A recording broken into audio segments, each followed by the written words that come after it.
তারা সিদ্ধান্ত নিয়েছিল এদেশের জাতি সত্তা এবং মুসলিম অনুভূতিকে হত্যা করার সিদ্ধান্ত নিয়েছিল। 15টা বছর 16টা বছর আসলে গণহত্যার একটা পিরিয়ড হিসাবে বাংলাদেশে না গোটা বিশ্বের মানচিত্রে তারা এটাকে সেট আপ করে দিয়ে গেছে।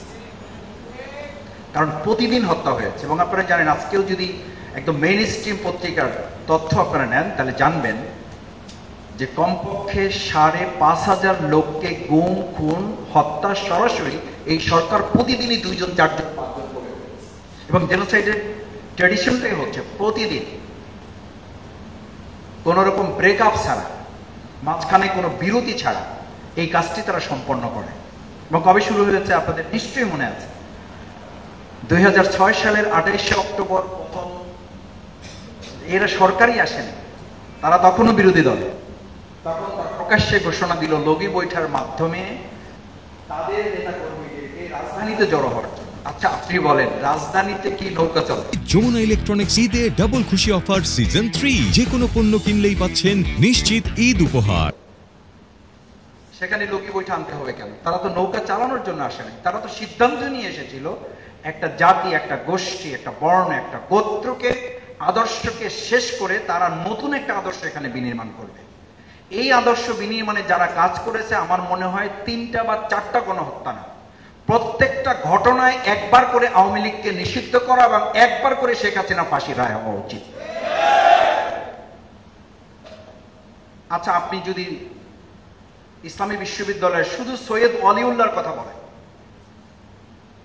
একজন জীবন্ত মেধাবী রেকগনাইজড একটি ইসলামী ছাত্র সংগঠন, ইসলামী ছাত্র শিবিরের বিশ্ববিদ্যালয়ের দায়িত্বশীল, তাকে বাস থেকে নামিয়ে কোথায় নিয়ে যাওয়া হয়েছে আমরা সেই ওয়ালিউল্লাহর খবর জানি না, আমরা সেই মুকাদ্দেসের খবর জানি না। আচ্ছা আপনি বলেন, এই লোকটার লাশ পাওয়ার অধিকারটা কি তার পরিবারের থাকবে না? তার কবরটা কোথায় এটা জানার অধিকার থাকবে না?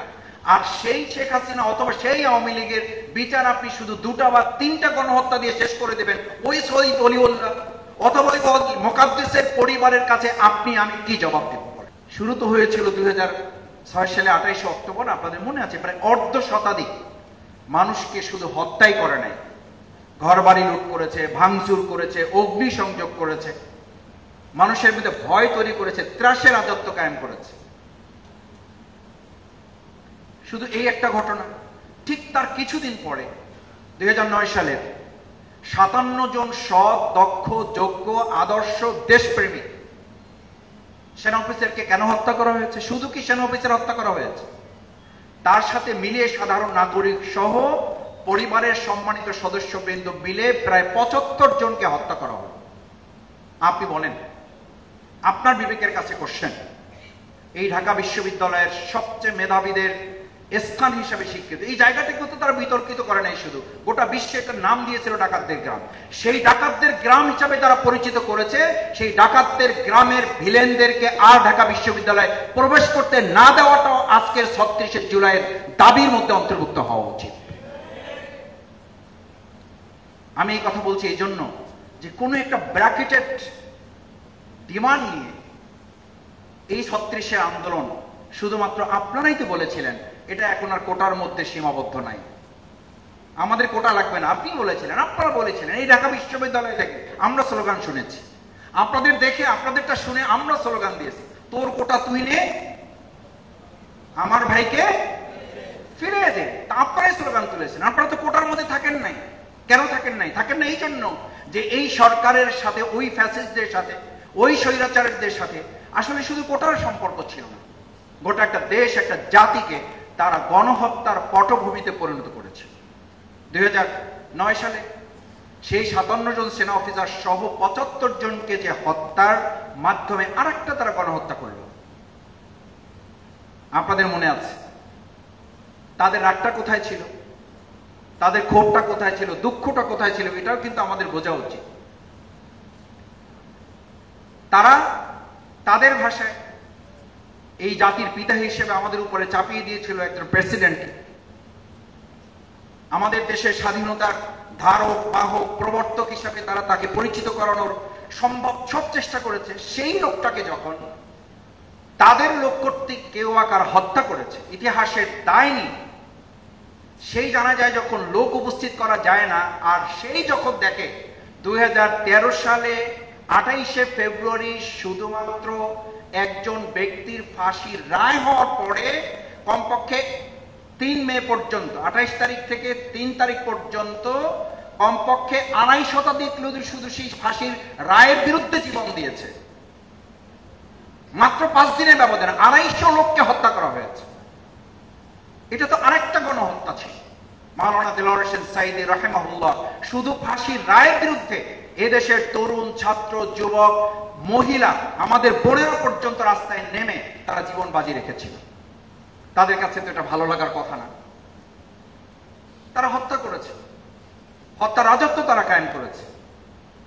ফলশ্রুতিতে তারা সিদ্ধান্ত নিয়েছে যে এই দেশকে এভাবে কন্ট্রোল করা যাবে না।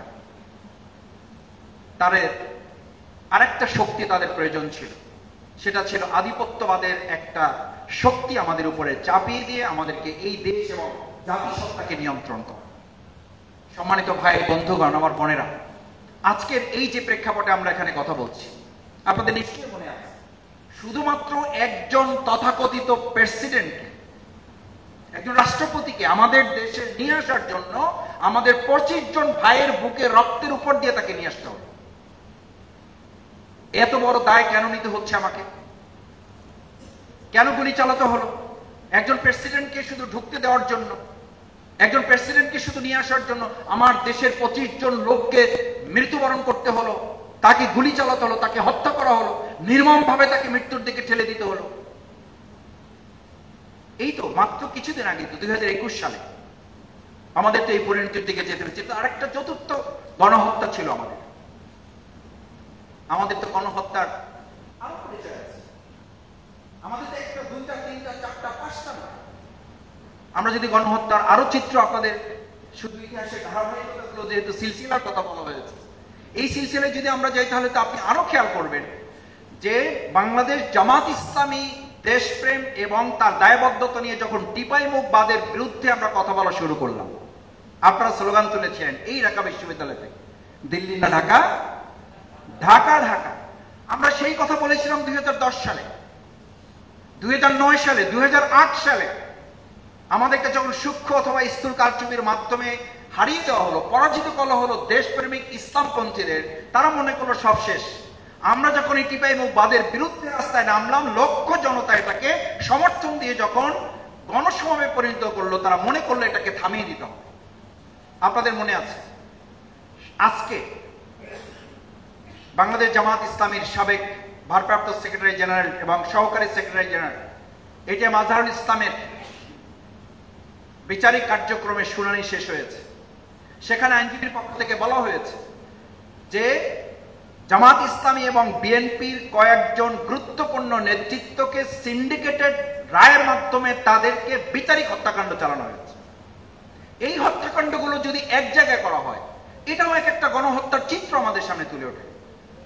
একটা জাতি, একটা গোষ্ঠী, একটা গোত্র, একটা বর্ণকে, একটা আদর্শকে হত্যা করার জন্য মূলত ব্যক্তিগুলোকে হত্যা করা হয়েছে। একটা দেশের অস্তিত্বকে বিলীন করে আর একটা দেশের অস্তিত্বকে এখানে প্রতিষ্ঠা করার জন্যই মূলত এই হত্যাকাণ্ডগুলো তারা বিচারিক হত্যাকাণ্ডের মাধ্যমে তারা শেষ করেছে। কারণ তারা জানতো এই হত্যাকাণ্ডগুলো স্বাভাবিক প্রক্রিয়ায় করলে দেশকে তারা ট্যাকেল করতে পারবে না। আমার প্রিয় ভাই এবং বন্ধুগণ, সেটা আমাদের জন্য আরেকটা গুরুত্বপূর্ণ হত্যাকাণ্ড শুধু নয়, এটা গণহত্যার আরেকটা প্রেক্ষাপট। 2024 সাল আপনারা যারা আবু সাইদ মুক্তির অনুসারী হিসাবে জীবন বাজি রেখেছিলেন, ছাত্র জনতা, কৃষক, শ্রমিক, ভাই বোনেরা, সাংবাদিক, বুদ্ধিজীবী, শিক্ষক, এমনকি ঘরের নারী এবং আমাদের শিশুরা পর্যন্ত এই গণহত্যার শিকার। এই শিকারের ধারাবাহিকতার অংশ মাঝখানে 2013 সালের 5 এবং 6 মে। কি টার্গেট ছিল? টার্গেট যদি শুধু আমাদের কয়েকজন আলেমকে হত্যা করা হবে, তাহলে একটা মাদ্রাসায় গুলি করে যথেষ্ট ছিল, একটা মসজিদে গুলি করে যথেষ্ট ছিল। টার্গেট সেটা ছিল না। দেখেন, সেই কাজগুলো করতে গিয়ে তখনকার সময়ে আমাদের কয়েকটা মিডিয়া কাজ করেছে। দিগন্ত টেলিভিশন, সত্যের সঙ্গে প্রতিদিন স্লোগান নিয়ে তারা শুধু কি অপরাধ তাদের, এই লাইভটুকু তারা করতেছিল। 2013 সালে শাপলা চত্বরের লাইভটুকু তারা করতেছিল যে ওখানে কি ঘটছে। আপনি যদি ভালো কিছুই করেন, কি নাম দিয়েছিল বেনজির সাহেব, কি নাম দিয়েছিল র্যাব, কি নাম দিয়েছিল তৎকালীন বিজিবি, নাম দিয়েছিল অপারেশন সিকিউর। আমি বলি অপারেশন, তখন আমি বলেছিলাম কালভার্ট রোডে দাঁড়িয়ে, তখন আমি এক সাংবাদিককে বলেছিলাম এটি অপারেশন সিকিউর নয়, এটি অপারেশন ক্লিন। অপারেশন ক্লিন করার জন্য তারা এখানে নির্ঘাত একটা হত্যাকাণ্ডের মাধ্যমে দেশ এবং জাতির উপরে ভয় সৃষ্টি করে আগামী দিনে যেন আর কেউ কথা বলতে না পারে, তার ত্রাসের রাজত্ব কায়েম করার জন্য তারা এখন একটা সিদ্ধান্ত বাস্তবায়ন করতে এসেছে।